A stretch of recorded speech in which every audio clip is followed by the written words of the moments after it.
ဒီနေ့မှာတော့မာဗဲရဲ့အမိုက်စားအာရှစူပါဟီးရိုးဇာတ်ကားရှန်ချီအကြောင်းကိုပြောပြပြီးသွားမှာပါဇလန်းအစမှာဝင်ဝူးဆိုတဲ့လူတစ်ယောက်အကြောင်းကိုအရင်သိရမယ်သူဟာလွန်ခဲ့တဲ့နှစ်ပေါင်းတစ်ထောင်ခန့်ကထူးဆန်းတဲ့စွမ်းအားတွေရှိတဲ့လက်ကောက်ဝက်ကွင်း10ကွင်း10 rings ကိုရှာတွေ့ခဲ့တာပါဒီကွင်းတွေကြောင့်သူဟာမသေးမျိုးဖြစ်နေသလိုအင်အားကလည်းနှစ်ဖျားတစ်ပါးလိုပဲသူဟာတကဘာလုံးကိုတိမ့်ပိုက်ဖို့ကြိုးစားရင်း10 rings ဆိုတဲ့ခေါင်းကြီးကိုထောင်ခဲ့ပါတယ်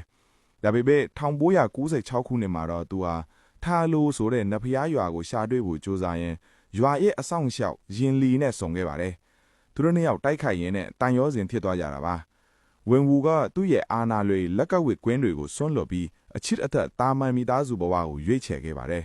သူတို့မှာရှန်ချီနဲ့ရှာလင်းဆိုတဲ့သားသမီးနှစ်ယောက်ရခဲ့ပြီးအရန်ပျော်ဖို့ကောင်းတဲ့မိသားစုလေးဖြစ်ခဲ့တာပေါ့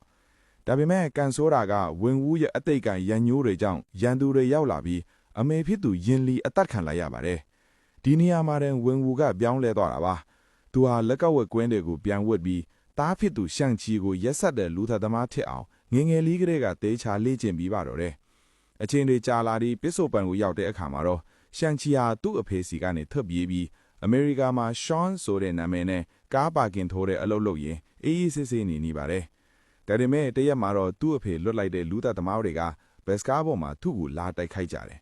အဓိကအမေဖြစ်သူပေးခဲ့တဲ့ဆွဲကြိုးကိုလူးချွန်တာပါ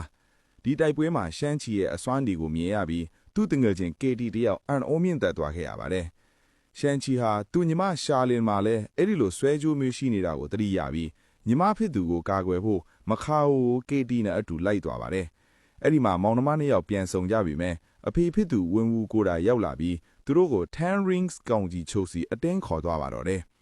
ဝင်ဝူဘာလို့ဒါတွေလုပ်နေရလဲဆိုတော့သူဟာတေသွားတဲ့ဇနီးတဲ့ရဲ့အတန်ကိုကြားနေလို့ပါသူ့မိမဟာထားလို့ရွာကတကားကြီးတစ်ခုရဲ့နောက်ွယ်မှာပိတ်မိနေတယ်လို့သူကထင်နေတာတကယ်တော့အဲ့ဒါက Dweller in the Darkness ဆိုတဲ့ဝိညာဉ်စားမိစာကြီးကသူ့ကိုလှည့်စားပြီးတကားဖွင့်ခိုင်းနေတာပါရှန်ချီတို့ကဒါကိုတားပြီးပဲဝင်းဝူးကနားမထောင်ပဲထားလို့ရွာကိုစစ်ချီပြီးထက်စီးဖို့ပြင်ပါတယ်ဒါနဲ့ရှန်ချီတို့အုပ်စုဟာအဖေထက်အရင်ရောက်အောင်ထားလို့ရွာကိုတွားခဲ့ကြပါတယ်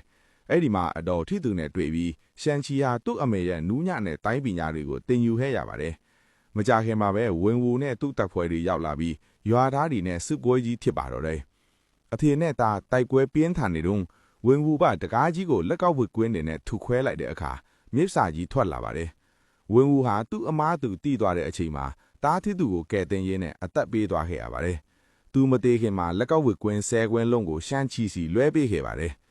နောက်ဆုံးမှာတော့ရှန်ချီဟာနဂါဖြူကြီးရဲ့အကူအညီညီမဖြစ်သူနဲ့ကေတီတို့ရဲ့အကူအညီနဲ့အတူမိဖစာကြီးကိုအောင်မြင်အောင်နှိမ်နှန်းလိုက်နိုင်ခဲ့ပါတယ်။အခုဆိုရင်ရှန်ချီဟာကမ္ဘာကိုကယ်တင်ခဲ့တဲ့စူပါဟီးရိုးအသစ်ဖြစ်သွားပါပြီ။ဇက်သိန်းမှာတော့ Avengers အဖွဲ့ဝင်တွေဖြစ်တဲ့ Wong တို့ Captain Marvel တို့နဲ့ဆုံပြီး10 rings ရဲ့လူအပ်ချက်တွေကိုဆက်ပြီးစုံစမ်းဖို့ဖြစ်လာပါတော့တယ်။